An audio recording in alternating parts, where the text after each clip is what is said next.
Yeah, we are live. Here we are. Welcome, everyone, to another episode of the Spoiler Room. So glad you could join us today. And not only that, it's our first special year-themed episode in the form of Animation Nation. Yes, we are looking at least once a month, folks, at an animated film because who doesn't like animated films? And I like animated films. And considering last year, 3 of my top 10, almost 4 of my top 10 films of last year were animated. So, it's like you can't ignore them. And so part of our fantastically dark month and our Animation Nation episode is 1985's The Black Cauldron.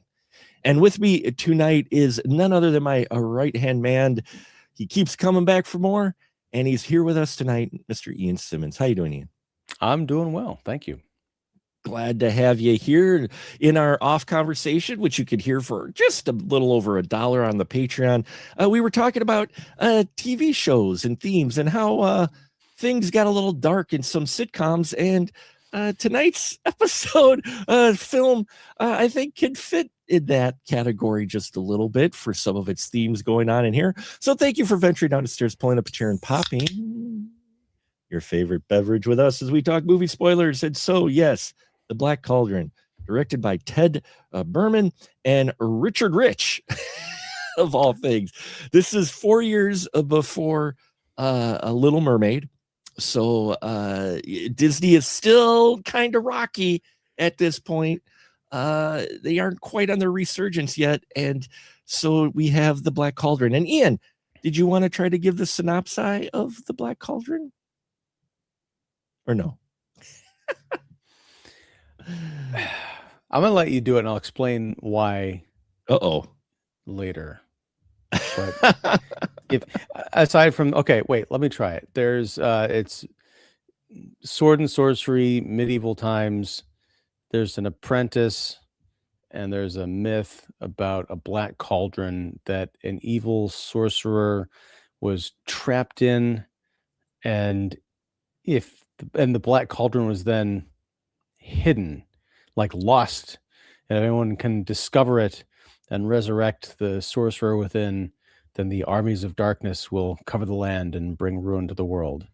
And there's our apprentice character who goes on a journey and collects a bunch of odd little misfits, and they wind up fighting a giant skeleton man who wants the black cauldron for himself, but is not in fact the evil spirit from within the black cauldron. It's all very confusing. Then the hocus pocus witches show up. That's kind of fun. And then it's over. Yeah. Pretty straightforward. It's actually based off of a series of books called The Chronicles of Prydain. I think I pronounced that right, or Pyridin. It was a 5-book series, and The Black Cauldron was book number 2 of it. That's the way I would describe the movie, yeah. Ooh, did not care for it. Oh, this will be interesting. Yeah, it's a little confusing at the beginning with their summary, but basically, yeah, there was an evil force. He was ruining the lands. They trapped him in this molten iron, and that became the Black Cauldron. So his spirit or whatever is trapped in the cauldron. He's not trapped like you would think trapped, like, oh, hey, he can't get out. He's actually, I think, melded into the cauldron is his spirit, is the way I took it. But in any case, yes, it's a Black Cauldron, and it becomes an adventure story in which Turan has to go on his adventure to find it before the evil Horned King finds it. So that's right, the Horned King. The Horned King, yes, a very skeletal person who wants to raise an army of undead in a Disney film. I thought that was a bit interesting as well. But so, Ian, you didn't care for this film? No, not at all. I had never seen it. I'd heard about it. I watched it, and then I figured, hey, it's 80 minutes. I'll be in and I'll be out. It took me like 4 hours to watch this movie because I kept stopping about every 10 minutes. I'm like, I can't watch this. This is so boring and so generic. It's kind of the same problem I had with last week's movie. And I know, okay, yes, it's adapted from 5 books. I have no idea how, and I will never read those books. But it is books are supposed to be really good. That's great. The movie does them no favors because it is an anti-advertisement for anything having to do with this film. I just kept thinking, yes, this is still the aftermath of Star Wars. Now, I know you could say there's a lot of Lord of the Rings stuff in here, but I'm just like, no, I've seen the better version of this movie, and I've seen other better knockoffs of that movie than this. And in my numerous breaks from watching this movie, I went and I looked up reviews and what people were saying at the time, and this is widely regarded as one of the worst Disney films ever. And I understand why. Well, what's really interesting about it, and we'll get to the story, the meat of it a little bit, but as far as the style of it goes, my wife was watching it with us, and about a third of the way in, I'm like, God, this feels like a Don Bluth movie. Yeah. I mean, this really feels, now I didn't look up the full credits to see if he was involved. I think he was working there at it, but he wasn't a main, a player in this. But as far as the story and the animation style goes, I'm like, this really feels like a Bluth production more so than a Disney production. Now, this was in production with a Silver Screen Partners because, again, Disney proper was still on the ropes a bit at 85. Well, yeah, I just looked up Bluth and a number of other animators left Disney in 79, and that messed up the production schedule for this movie. So yeah. But I mean, just the tone and the way it goes is definitely is got more Don Bluth feel to it. Like almost like they're trying to imitate Bluth. Yeah. Yeah. Was American Tail, was that 86? I think American Tail was 86. Yeah, but so they were making American Tail at this point. Yeah. So, but I just really, with the way, not only just the way the story plays out, but just the characters, and the odd tone of the film in general, because at times this feels like it's a movie, and it's part of the reason why it inspired Fantastically Dark, because at times it feels like it's made for kids, like 10. I mean, we open up with Turan, who's a pig wrangler, basically. He appeared assistant pig caretaker, and you've got your animals who aren't talking, but they've got the expressions of humans and all that, and it's cutesy and everything. And then we get to the Horned King, who's this very dark skeletal guy. And then we get to the idea, the witches, and then we get to the actual Black Cauldron, and suddenly you're just like, oh my God, we got armies of undead here and stuff. And it's like, how do we go from the cutesy animal side to this, It's just it's kind of wild for a Disney film. Yeah, and because there's the pig in it, also reminded me a bit of the animation, at least of Charlotte's Web. Yeah, some of that in there, and it's a psychic pig. It's a pig that can see the future in its slop bowl. Love that. I love that. I thought that was fun too. Well, that's what's interesting with this film too, and that's what makes me very curious about the books. And unfortunately, our good friends Joe and Scotty D couldn't make it again tonight. Scotty D definitely wanted to try to get in because he's familiar with the books and that, so he could probably fill in a lot of things. But what's interesting with our Turan character is that they play this angle for a while, like he daydreams. And by daydreaming, he just loses sight, he becomes unaware of all of his stuff around him. And then when he snaps out of the dream, it's like, oh, crap, where'd everybody go? And they do that for like half the movie. And then they seem to kind of abandon that. Yeah, because they realized it was dumb. I didn't think it was dumb. I think they just could have done a little bit more with it. But that's the thing. Is like this movie is full of business. Like there's so much time of him like running around chasing the pig or dealing with that little furry guy who sounds like Glomer from the Punky Brewster cartoon show. Like, all of this stuff Fergie.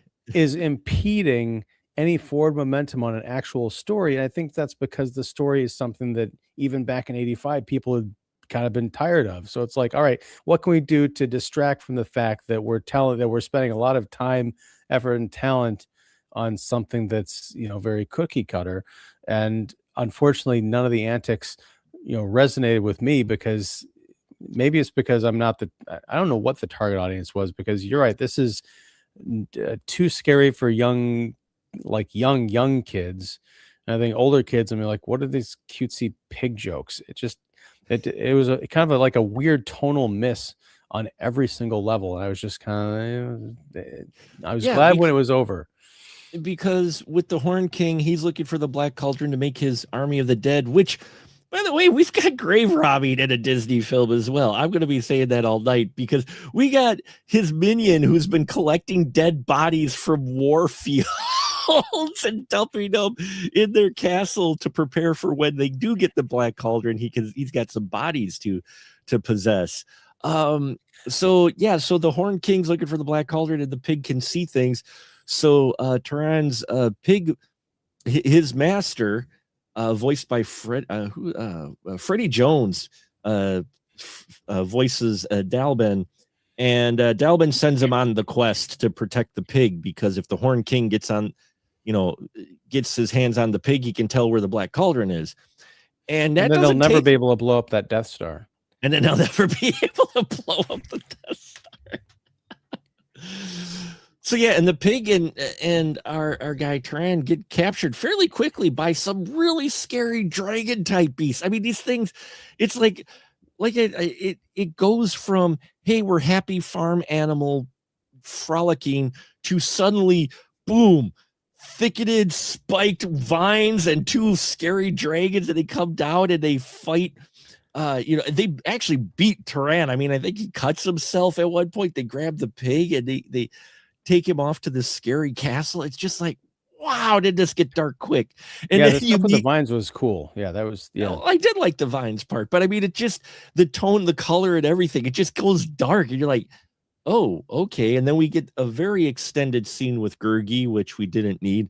I will admit that. Gurgi, voiced by John Biner. Anyway, Gurgi, yeah, he's odd character. I'm not sure what he is. What I did find funny is because they never established what he's just this furry anthropomorphic thing. He just looks like a little old man. He does, but he's hairy all over. That's the thing. But hairy all over. I'm glad you mentioned he looked like an old man, because one of the things that really was prevalent, and again, my wife ended up she was on the couch, she was watching with me, is the fact there's a lot of old people characters in this movie. I mean, not only do you have, not only do you have Taran's, mentor, basically, but then you've got Horn King, who's an old guy. You got the fairy, who's an old guy. You've got the eventual bard that they run across, who's an old man, whose lute will break a string if he tells a lie. And again, I think this is probably because it's adapted from the series and they're pulling elements from the series. I was curious about the instrument. I'm like, but they never address it. They never even we don't even get a moment around the fire where he says, yes, I have this lute to tell, No, it just is. Right. I think that's one of the kind of problems I had with it. And I was thinking about this because there's similarities, but there's also some differences between this and the Super Mario Brothers movie that came out a couple years ago. In that I'm half wrestling with this because I am trying not to think about the Black Cauldron too much. But I know. One of the criticisms of the Mario movie, which I didn't share, was that, well, it's these two plumbers who go into this world and none of the rules make sense. And there's all these, colorful characters there. And I understood what I was watching because I'd played the video games. Right. But watching the Black Cauldron, it's so random. And so many things are not explained that feel like it feels like everything in this movie had an element that was cut and left on the cutting room floor. Whereas with Mario, you didn't need to understand why there are these octopus creatures. They just were there, and there was kind of like a set dressing, and you move on. Here, you've got like underwater fairy creatures and their children, and that lasts for a couple of minutes, and one of them comes back at the end, and then they've helped me out with something. Yeah, I feel like I missed something. Mm. There's a bit where the little old man monster creature almost sacrifices himself by jumping willingly into the cauldron. Yeah. What was that, the thing that would resurrect the evil creature or the evil warlord? No, that did something else. No, the as you described them, the hocus pocus witches, the three witches explained to it before they disappeared, in that the way you could cancel the Black Cauldron's power of raising the dead would be by a being who would sacrifice themselves willingly into the cauldron, and then it would reverse the power of the cauldron. But they would be trapped in the cauldron forever. They give themselves up for everybody else. They would not be able to escape the cauldron if they went into it. And so that's what Gurgi, because jumping ahead, as you can imagine, things go wrong. They do discover the Black Cauldron because Turan gets the idea, oh, we've got to find the Black Cauldron before the Horned King finds the Black Cauldron. Never mind, though, that the Horned King didn't have the pig anymore, so he would have still been searching for a really long time. So there really wasn't a reason to find the Black Cauldron, because outside of, he thought he could destroy it, which the witches said, oh, it can't be destroyed. In which case I would have said, okay, don't tell me where it is, I'm out. But no, he still does. And so, yeah, they find the Black Cauldron, and of course things go sideways, and the Horned King gets his hands on the Black Cauldron, and he captures our three heroes and takes them to the castle and raises his army of the undead. And then we get this very climactic action scene where Gurgi shows up, who's been running away from everything else, and he unties our three main characters as the Horned King is enjoying his victory of his undead army going to lay the entire land. And then Turan gets up and he's going to throw himself in the cauldron. But Gurgi says, no. Gurgi stops him, and Gurgi sacrifices himself, which reverses the effects of the cauldron. Because they don't explain it, but you piece together to spark the cauldron's undead rising power, you had to throw a dead body into the cauldron. So you throw a dead body into the cauldron, and this is what I pieced together. They don't explain this part, but this is what I pieced together. You throw the dead body into the cauldron, and then it releases its power to raise the dead. But if you put a live person in there, it reverses it. But you don't get that explanation either, which again, I'm not for hand holding by any means, but if you open this movie like it's meant for kids around 10 or 11 years old, they need a little bit of guidance, I think. Here's a conundrum. What if you sacrifice yourself willingly in order to save the world from the cauldron, but in flinging yourself over the cliff, you have a heart attack and you die and your dead body enters the cauldron? What happens? Well, if it's already got its dead power release, I don't think it would affect it at all. I think it's only, it'd just be another body, because the little. But it's the nobility of the sacrifice. I guess maybe it's that plus the life essence is what does it. So I'm guessing it's the life essence energy that would. What if it happens really quickly? Like there's that split second. I don't know, but because you had the little demon guy, the one-eyed demon guy, which he had two eyes, but one had a patch on it, who was the minion of our Horned King, who just said, oh, we'll just throw another body into the cauldron. You're like, oh, that's a good way to reverse it again. So yeah, it's see, and I enjoy it, but I fully get what you're saying because by this time in 85, you had a lot of adventure movies.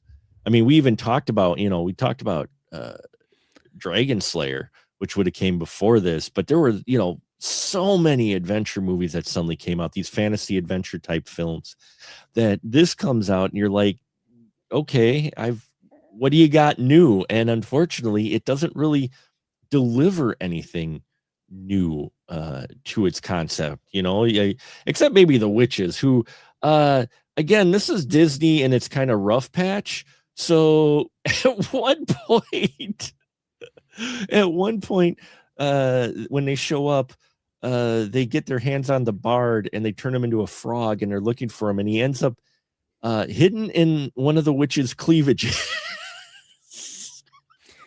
Yeah, they had the what I'll call the Kathy and Jimmy witch from Hocus Pocus. She was rather bosomy, and she was doing all sorts of like shaking around. They also had a lady at the evil castle where they had the bar and everyone's like getting drunk and there's like two-headed dragons, partying, and they had a dancer there who was getting all kind of like seductive and stuff. I was like, yeah, this ain't your dad's Disney. Oh, it's not your dad's Disney. Well, actually, it is your dad's Disney. That's the thing. Not my dad's Disney. Not your dad's Disney. Well, no. Maybe my dad's Disney. But yeah, I mean, I was gonna say, like, there's stuff to admire about this film visually. I didn't like. I'll say it. I didn't like any of the character animation in here, because it had that problem, and it's basically a criticism based on modernity, and we're so spoiled on what can be done with animation and things looking hyper realistic, that when you go back and look at this, mid 80s cell animation, all the movements are super exaggerated. So if someone's falling down, they're not just like, oh, it's like, oh, I'm going to reach for this goblet and drink it. And everything takes like 10 times longer than it should. But the special effects in here, like the lightning and the storm and the fire and the power effects surrounding the cauldron and that weird sword that Taryn gets for some reason, that's all very well done. I loved the army of the undead and how they had these clumps of them marching in hordes, but they were all semi-transparent, so you could see the creatures next to each other and the creature next to them, so you're like getting creatureception by seeing 3 layers deep of this like marching army. It was insane. I just wish it were part of a really interesting movie. Yeah, the undead army was interesting too, because they had different groups with different types of armor too, which was interesting. It wasn't like all the same armor, so you knew that these were all the bodies that they've just been scavenging off of various battlefields. So I liked that it was a variety. It wasn't just the same soldiers, and yeah, the smoke coming out of this green billowing smoke that they get coming out of the cauldron, you look at that going, wow, you're like, you've got all this kind of cell animation going on, nothing really 3D, but that it's like they took, and they took a real cauldron and they had actual green smoke come out, and then they superimposed it on the animation, is what I think they did for that. But that was impressive. And I did like the sword too.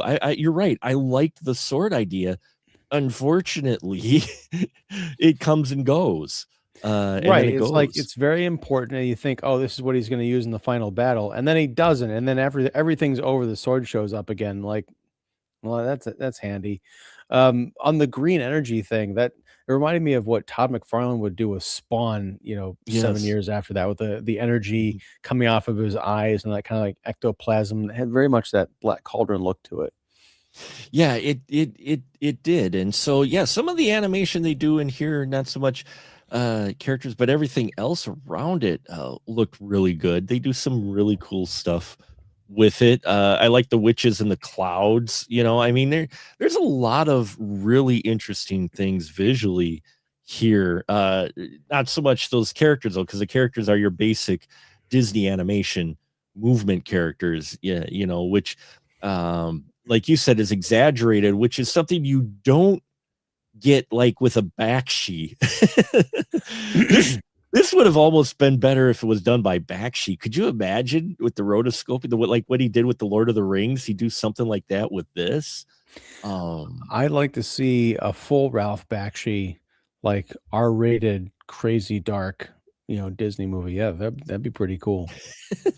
But yeah, so I mean, with Black Cauldron, I liked some of the characters. Like I liked, and again, goes back though to the not quite explaining things, and it would have been like nice just for a little bit of framing.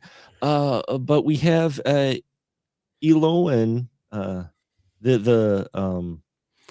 it's Elanwi. Now, sorry, Elanwi. Excuse me. And I'm sorry. I know it's adapted from a book, Mark, but change the names of these characters, because every time someone says her character's name, like, that is the dumbest name I have ever heard in my life. That is not a movie character. Hey, come on, Elanwi. I'm like, no.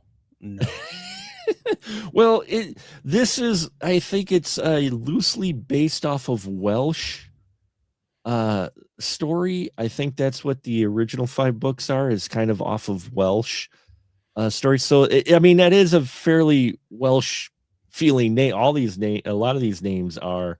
I know, and so if it's a name from Welsh, it's got to be good. Sorry.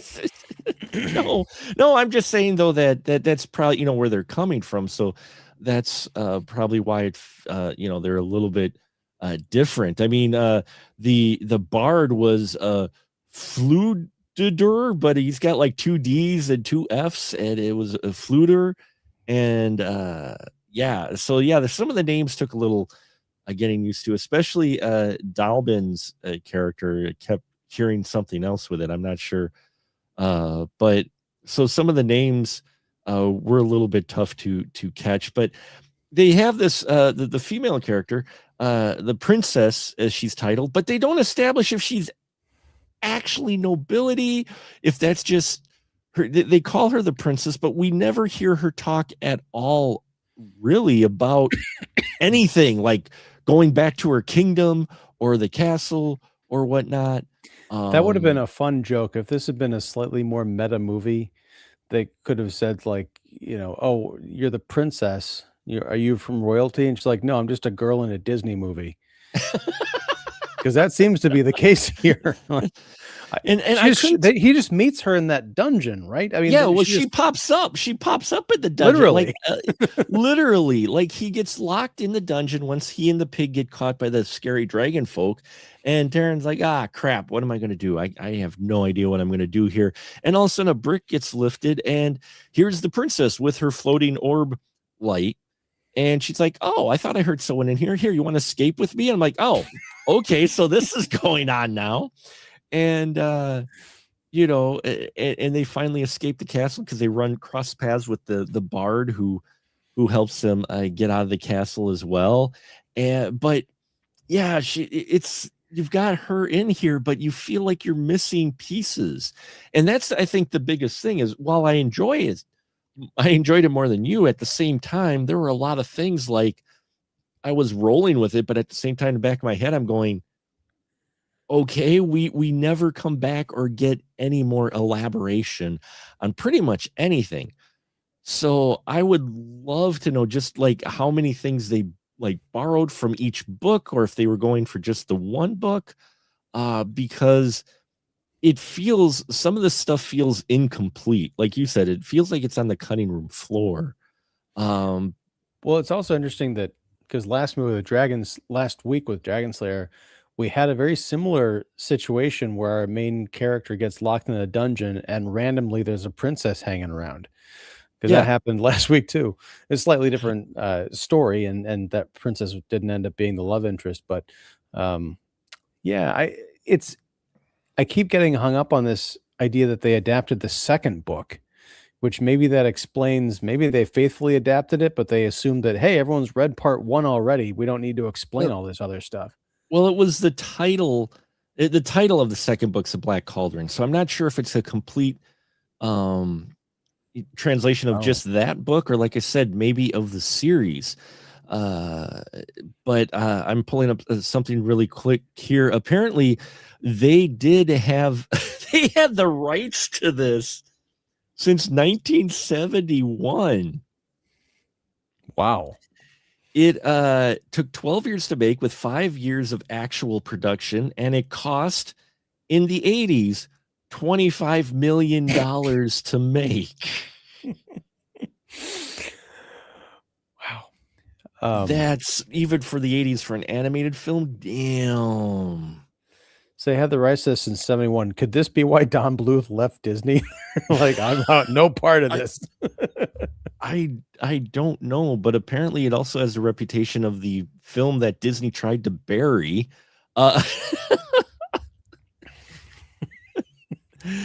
And you right next to the Atari cartridges and the actual Black Cauldron. Yeah.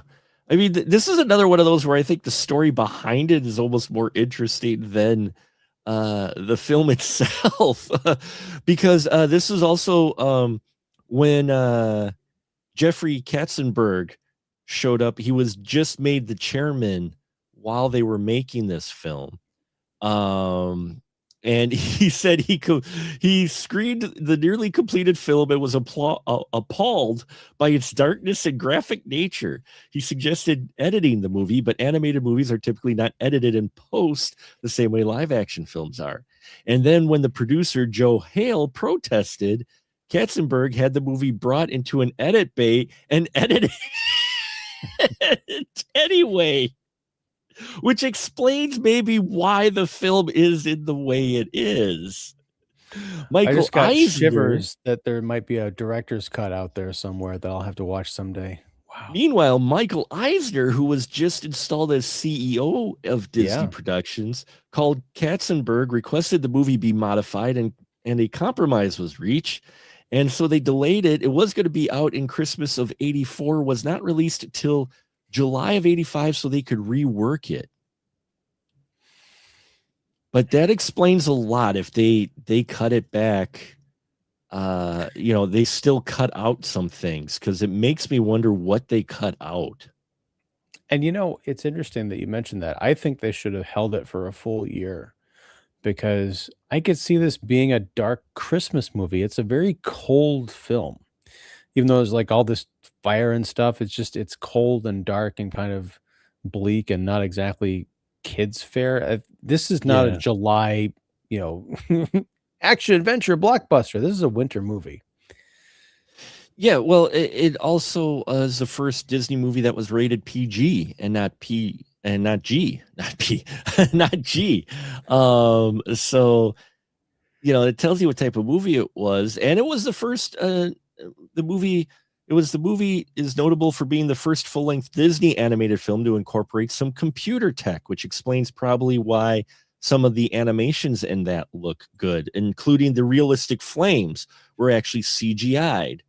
And then later on, the Great Mouse Detective would do stuff with it as well the next year. And it's based off of, to answer your question, Ian, it's actually based off of the first 2 books.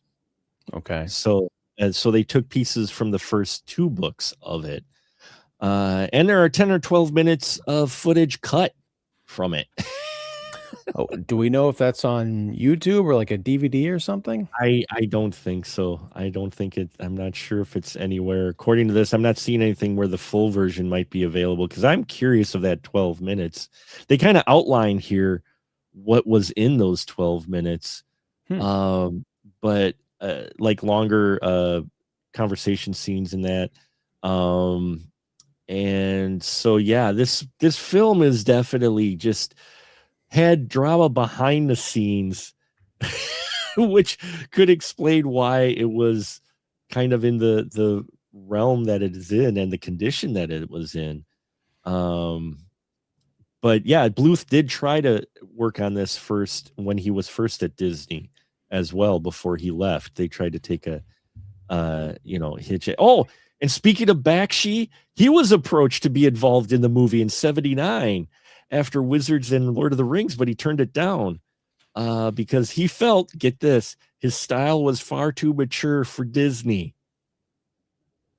No kidding. That's a no shit. I'm like, duh. Just imagine like a Goofy cameo in Fritz the Cat 3. Oh, apparently they did not want to actually bury this film. They test marketed a reissue of the film under the title Taran and the Magic Cauldron, but never received a wide release. So that's interesting as well. Did they really think that was going to work? I don't know. The history of this movie ends up being far more interesting. I'm sorry, but here's the thing. Like, Taran and the Magic Cauldron is the kind of title that you change to the Black Cauldron, not the other way around. Yeah, not the other way around. Absolutely. You don't go that direction with it. Oh, they made a video game of it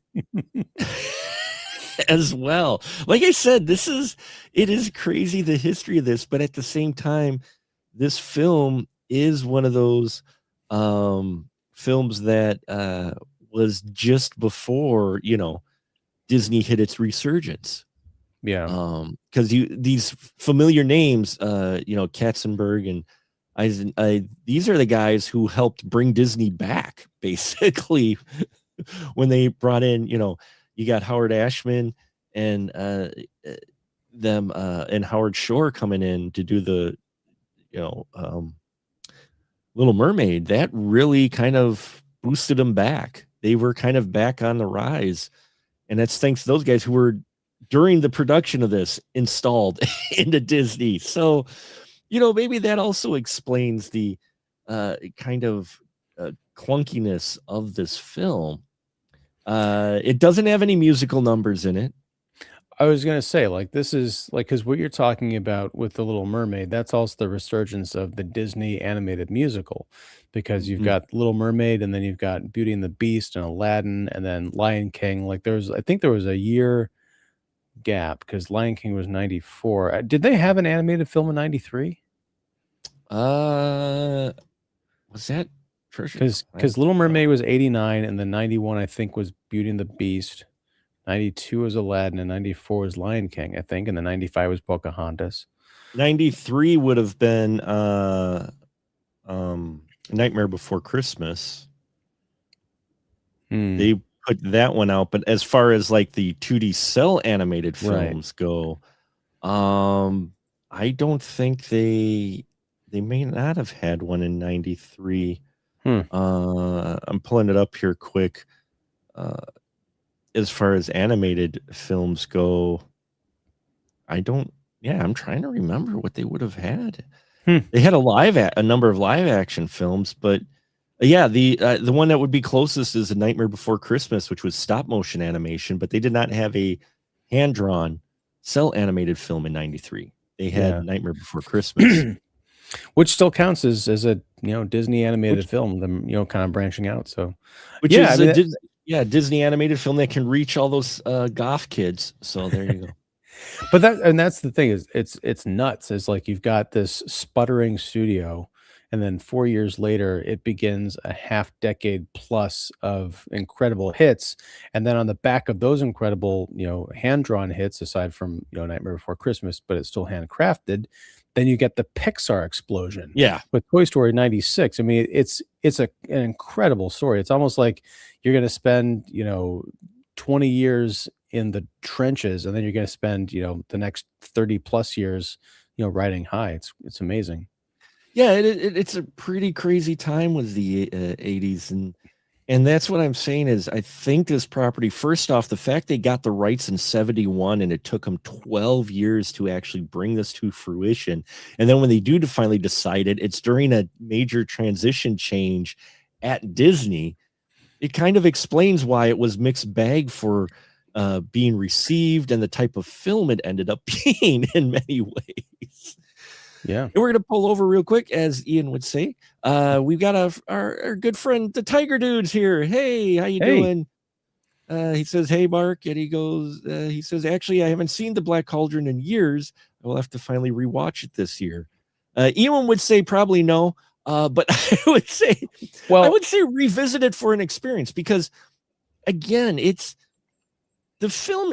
It's not like it's not watchable. It's just that it's really by the numbers to where I mean, you could have used a musical number in here, a musical number, even if you would have just had the bard singing something. They could have easily introduced at least one song in here. Yeah, I think that would have been really interesting. I will say, Mark, I think this movie is unwatchable, but I think it is perfect for someone saying, hey, here's a compilation of the scenes that made this kind of a revolutionary piece of animation. Just anything with the cauldron, anything with the sword, like take all the story elements out of it and just like look at the cool out the undead army. But I mean, here's the thing. Tiger Dude says he hasn't seen the Black Cauldron in years, but he wants to rewatch it, then he's on your wavelength. If you enjoy this movie or remember it fondly enough to want to watch it again, that's awesome. I'm just saying I don't want to think about this movie again unless it's like reading about it in a Disney history book. Yeah, or if they remake a live, here you go. That's your success story. You take one of the worst received Disney movies ever. You turn it into a live action version, and they make it a musical, and then put that out. There you go. You know what? I'm actually. There you go, Disney. Quit with these live remakes of classics. And you're not going to nail it right because it's a classic and people remember it that way. And if you don't get it exactly right, you're really going to hurt yourself at the box office. Take your films that may have been not so well received, like the Black Cauldron, and do a live action remake of it. I wouldn't mind seeing this getting a facelift and live action treatment of the Black Cauldron, because again, there's a lot of cool elements. It's just not put together in the best way. So you get these kind of fits and spurts of great scenes. You get the fairies in here who I swear influenced Fraggles. They felt so much like Fraggle Rock in there. You've got the witches that, oddly enough, Hocus Pocus came out in 93, I think it was. So those witches in Hocus Pocus do kind of remind me of the three witches in this quite a bit. Their behavior, even their look, their stature, and the way they're drawn, and their attitude. And I think this is the only Disney film that I ever saw where there was a innuendo that was so blatant, not including, Who Framed Roger Rabbit, but that's a different film because that was set in more of a regular world. But during the Three Witches, the one witch, the rather buxom one who was really into the bard, at one point says, "Mind if I pluck your harp?" And even though he has a harp, she doesn't mean that. Nope. and again, it's really odd to understand who they were trying to pin this to, because they threw in so much money in on this thing. It obviously they had the rights to a popular book series of young teens in that. But the way they approach this, it's like they weren't sure how to do it, because Disney, they didn't want to go full dark like, Black Hole. But it felt like they didn't want to go full kiddie either. Well, I said I'd never read the books. I love reading books. So maybe at some point, I had never heard of this series before or this author until, Scotty mentioned it and I saw the thing in the credits like based on. But I'm curious because there's so much cutesy Disney animal stuff in here that I'm wondering, was this really part of the beloved novel series, or is it the Disney-fied version of it? And maybe the key to making this a great movie is just adapting it, which they might not have been able to do back in the late 70s or early 80s, because there's expectation with Disney. You could absolutely adapt something more serious and a bit darker today. If not even if you were to, like I say, do a live action remake of the Black Cauldron, you can take out half those cutesy side characters and stuff. Yeah. You don't need the little old man monkey character or whatever. You could switch him out with a scrappy human sidekick or something and be fine. Yeah, or make him yeah. You could definitely make him a scrappy, like a young kid or whatever. That'd be dark, making a young kid and he sacrifices himself, some orphan kid. Wow. But yeah, it's definitely something that they could definitely revisit. I mean, Disney has this coffer of so many different properties that have just collected dust over the years as they keep going back to the same well, no pun intended, that they could explore these properties. Tiger Dude also adds, and I agree, and we'll be talking about these films later this year, not to spoil anything, but I don't know why they just don't do Treasure Planet or Atlantis: The Lost Empire. Those are perfect live action cinematic experiences.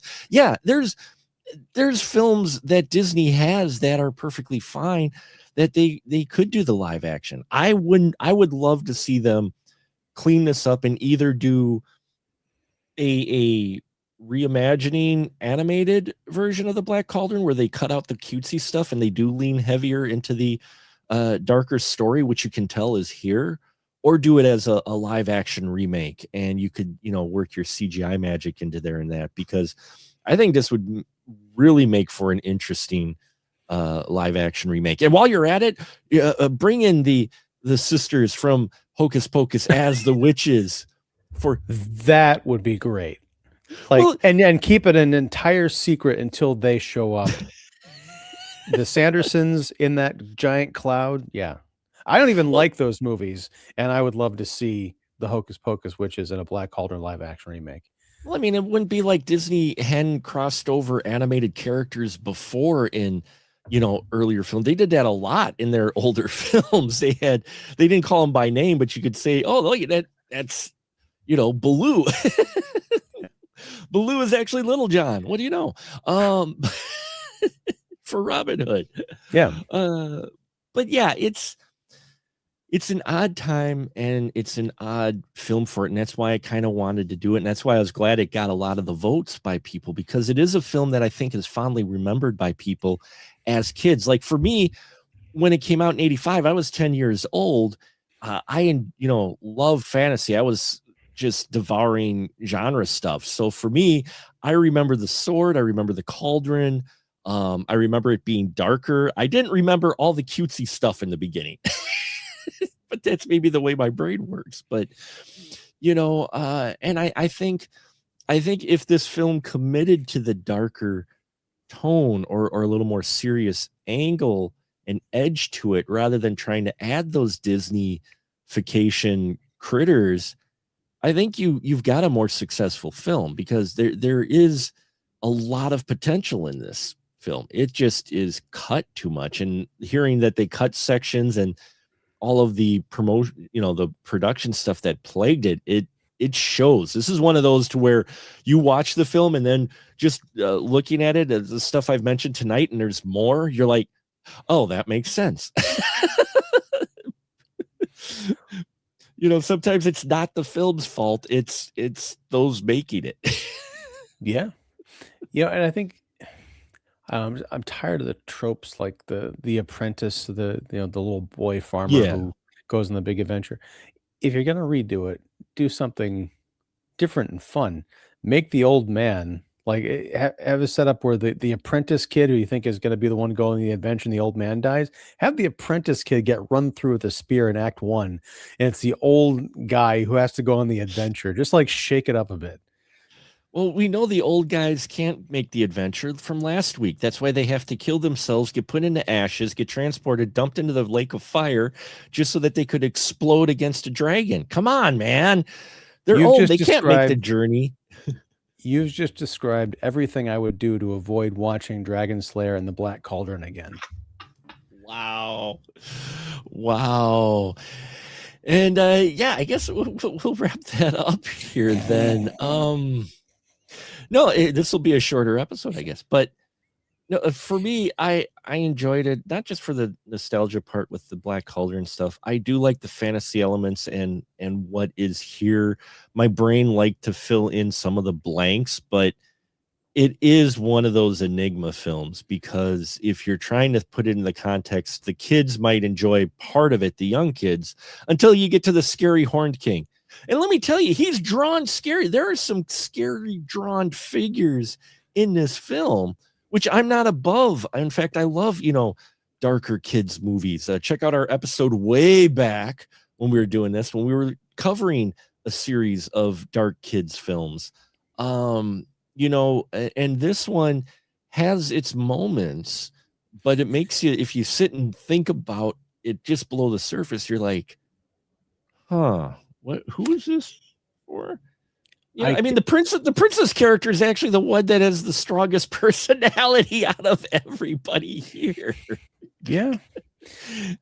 With the Horned King, I kept thinking about the character Primeval from the Filmation Ghostbusters cartoon. Do you remember that one? Oh, yes. And I was like, I just kept imagining and wishing, like, no, this is wrong. Just put Primeval in there and we'll be on much better footing.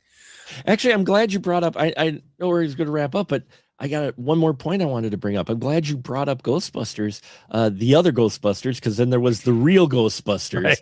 They had the two cartoon series running together, and it was rather confusing because you'd have the Ghostbusters, which was based off of an old movie, I think, a serial Ghostbusters, and then you have the real Ghostbusters, which was based off of the Ghostbusters movie, which came out also, was that 85? Anyway, 84. 84. The year before this, Elmer Bernstein ended up doing the music for the Black Cauldron. Yep. And what's interesting is Elmer a year before did the music for Ghostbusters. So if you don't follow soundtracks, composers sometimes go through phases to where the movies that they're doing, they find an instrument or they find a phrase or they find some kind of theme or motif that they like using in each of their the films they're composing for. In this case, it's the theremin. Yes, I know. We're talking about a fantasy movie now, a set in medieval fantasy times, and theremin is worked in here quite a bit into this score.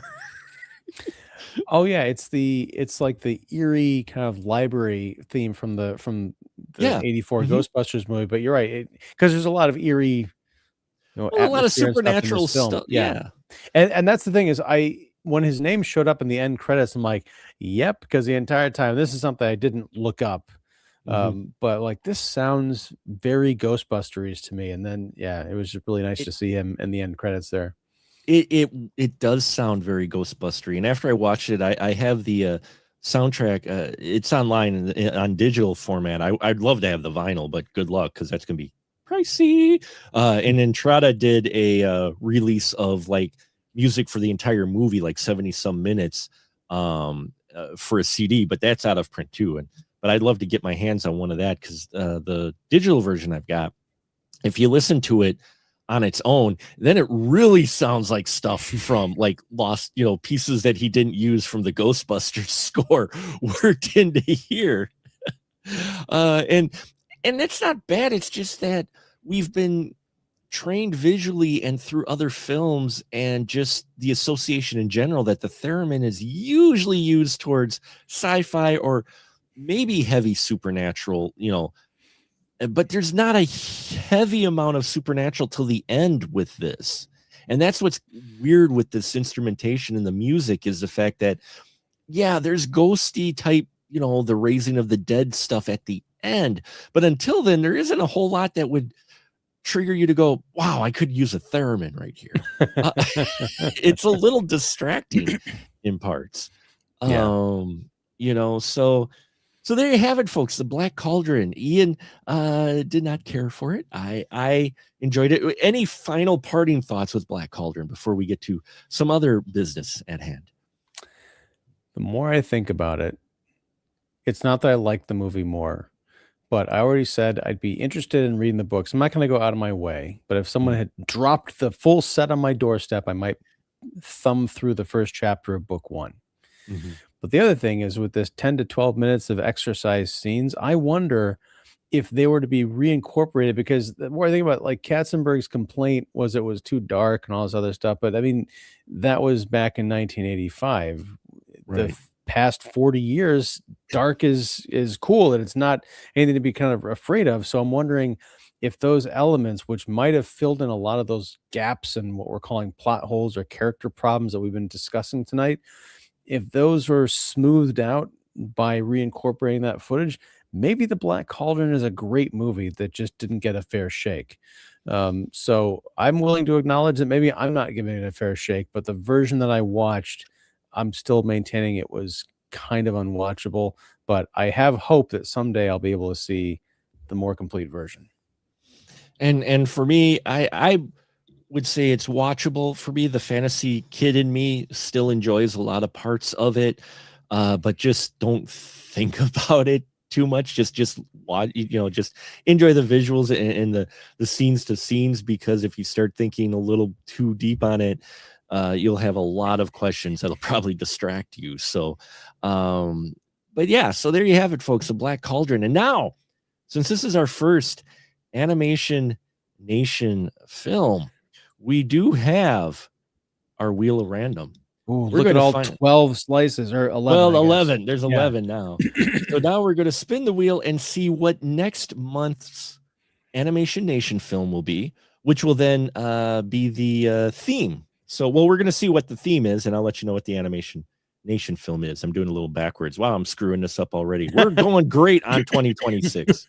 So, yes, we're spinning the wheel. It's got a number of theme names in here. And when we land on that theme, that'll determine the Animation Nation film next month. So let's spin the wheel and find out what it's going to be.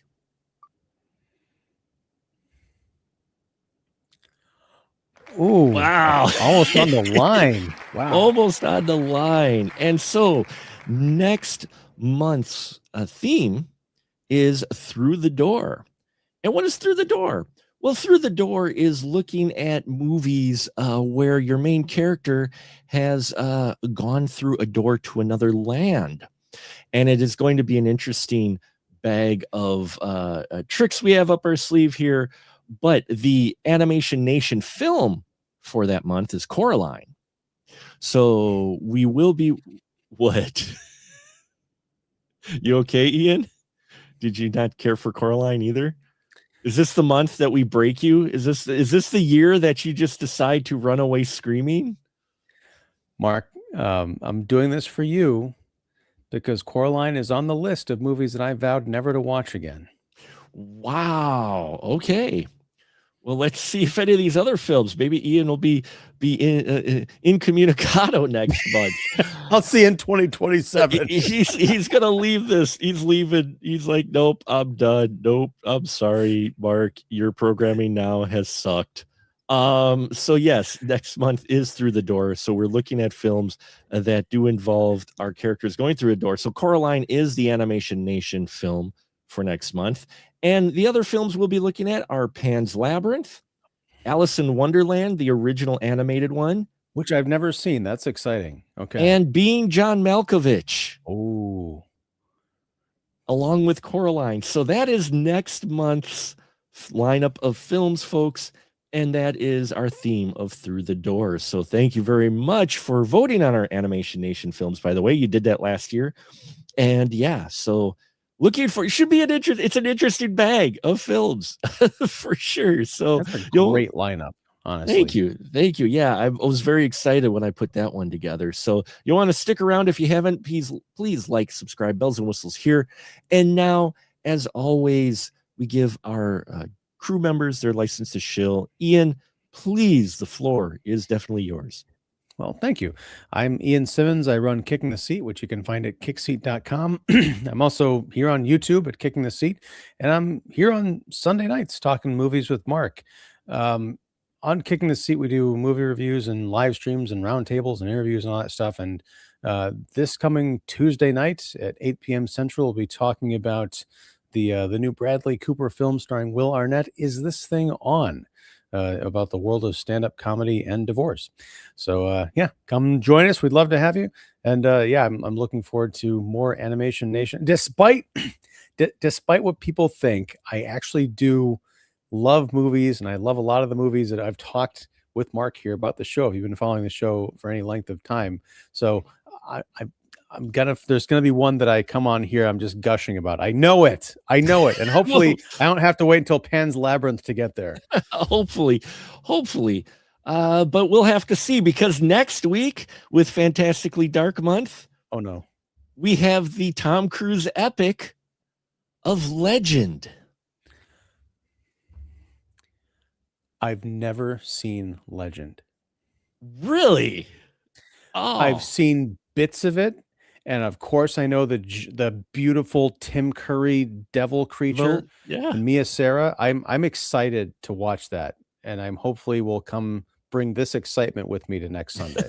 From the same year as the Black Cauldron, yes, folks, Legend, the fantasy film that has also its own interesting history, which we'll get into, at least the casting for sure, next week. So we hope you tune in for that, folks. Thank you so much. Appreciate it. Yeah, this is our 20th year on YouTube, because I don't know when to quit. And I thank each and every one of you. I thank to all our listeners across the globe who listen to us. We got some great lineup films that I hope you'll stick around for. And yeah, until next time, everyone, we'll just say good night, everyone. Good night.